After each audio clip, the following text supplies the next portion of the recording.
आज Doubtnut app download करें। Doubtnut पर अपने सभी गणित, रसायन विज्ञान, भौतिक विज्ञान और जीव विज्ञान के डाउट्स का करो सफाया। बस प्रश्न की फोटो खींचो, एक ही प्रश्न को क्रॉप करो और तुरंत वीडियो सोल्यूशन पाओ। अभी डाउनलोड करें। हेलो फ्रेंड्स, प्रश्न है नदी पर बांध बनाने के लाभ लिखिए। बांध बनाने में आने वाली समस्याओं का वर्णन कीजिए। आइए इस प्रश्न का उत्तर देखते हैं। तो क्या होते हैं बांध? बांध कई के लिए बनाए जाते हैं नदी पर? जो जल को रोकने के लिए, जल को रोकने के लिए, साथ ही साथ उसको सुरक्षित रखने के लिए।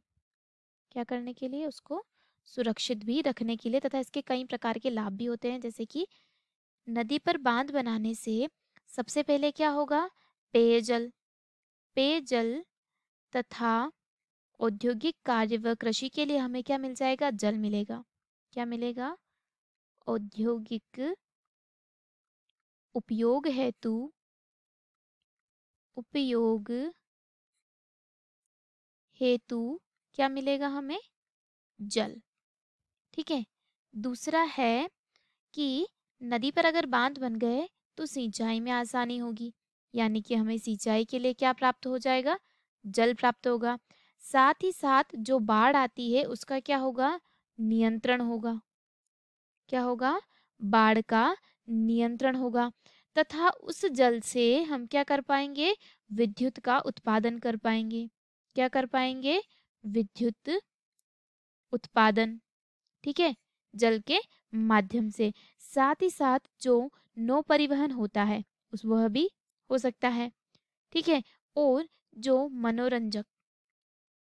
मनोरंजन के लिए भी सहायक होते हैं। तो मनोरंजन में कैसे क्या रहेगी? मनोरंजन में कैसे रहेगा? जैसे कि बांध निर्माण से क्या होगा कि जो जलाशय को सुंदर दृश्य प्रस्तुत होता है, यानी कि वहां पर क्या हो जाती है? मनोरंजन का स्रोत भी बन जाता है। ठीक है, क्योंकि वहां पर नौकायान क्या क्या चला जाता है?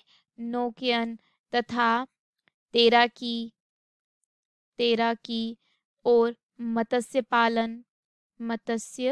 पालन आदि का उपयोग किया जाता है। ठीक है। तथा यह जो लिखा हुआ है विद्युत उत्पादन, तो विद्युत उत्पादन कैसे होता है कि जो जल के द्वारा क्या हो जाता है? विद्युत परियोजनाओं में जो पावर की आवश्यकता होती है वह किसके कारण होती है? जल के कारण। साथ ही साथ जो जल क्या करते हैं? विद्युत ऊर्जा को सस्ता भी होता है इससे और स्वच्छ भी होता है। ठीक है। बाढ़ नियंत्रण, बाढ़ नियंत्रण यानी कि जल का अवरोध बना लेंगे तो जल इधर नहीं आएगा और बाढ़ रुक जाएगी। ठीक है, बांध निर्माण से।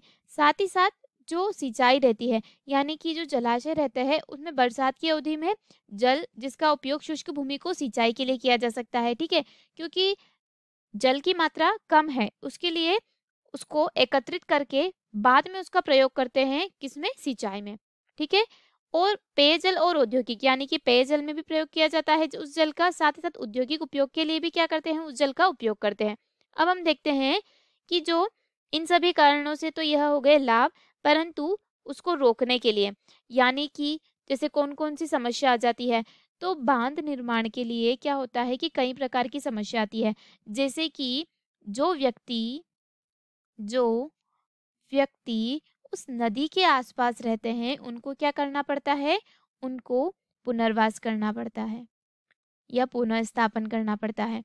ठीक है। साथ ही साथ जो पर्यावरण रहता है हमारा, जो पर्यावरण रहता है वह भी प्रभावित होता है तथा वनों की कटाई भी होती है।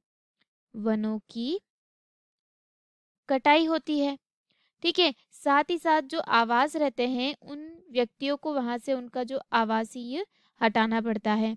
ठीक है। और कौन कौन से मुद्दे होते हैं? अवसादी मुद्दे उठने लगते हैं। ठीक है।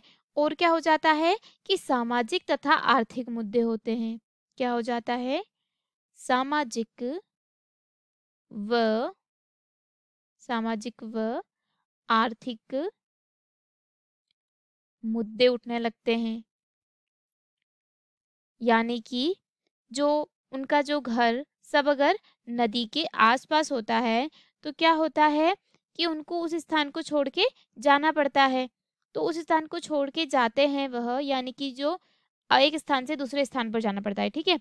साथ साथ बांध बनाने के लिए बहुत ही ज़्यादा आर्थिक, यानी कि बहुत महंगे होते हैं, उच्च स्तर पर बनाना पड़ता है, इसीलिए बहुत ही ज़्यादा महंगे होते हैं। तथा अगर उसको कम लागत में बनाया गया तो वह क्या हो जाएंगे, नुकसानदायक भी हो जाएंगे, यानी कि वह गिर भी सकते हैं। ठीक है, साथ ही साथ जो बांध के कारण क्या हो जाता है कि जो उसके आसपास रहने वाले लोग हैं वह उनको वहां से हटा दिया जाता है, तथा बांध के आसपास अगर लोग रहते भी हैं तो क्या होता है कि जब बाढ़ आती है तो उन लोगों को वहां से क्या कर दिया जाता है, हटा दिया जाता है। और बांध निर्माण में कई लोग जो अपने क्या करते हैं, जो खेत रहते हैं उन खेतों को खो देते हैं, यानी कि जो खेतों के जो व्यवसाय रहते हैं उन व्यवसाय को क्या कर देता है, खो देते हैं। ठीक है, और जल विद्युत आगे बढ़ाने के लिए वहाँ के जो लोग रहते हैं उनको हटा देते हैं। साथ ही साथ बड़े बड़े बांधों के निर्माण में अत्यधिक मात्रा में वृक्ष की कटाई होती है। वृक्ष की कटाई के कारण जो पर्यावरण रहता है वह बहुत ही अधिक प्रभावित होता है। तो इसी प्रकार यह उसकी जो थी हानियाँ, यानी कि उनको बनाने वाली जो आने वाली समस्या है उनका वर्णन। धन्यवाद दोस्तों, आशा करती हूँ कि आपको इस प्रश्न का उत्तर समझ आया होगा। इस वीडियो को देखने के लिए धन्यवाद। कक्षा 6 से 12वीं से लेकर नीट, IIT, JEE वो एडवांस के लेवल तक 1 करोड़ से ज्यादा छात्रों का भरोसा। आज ही डाउनलोड करें डाउटनेट ऐप या व्हाट्सएप करें अपने सारे डाउट्स 8400 400 400 पर।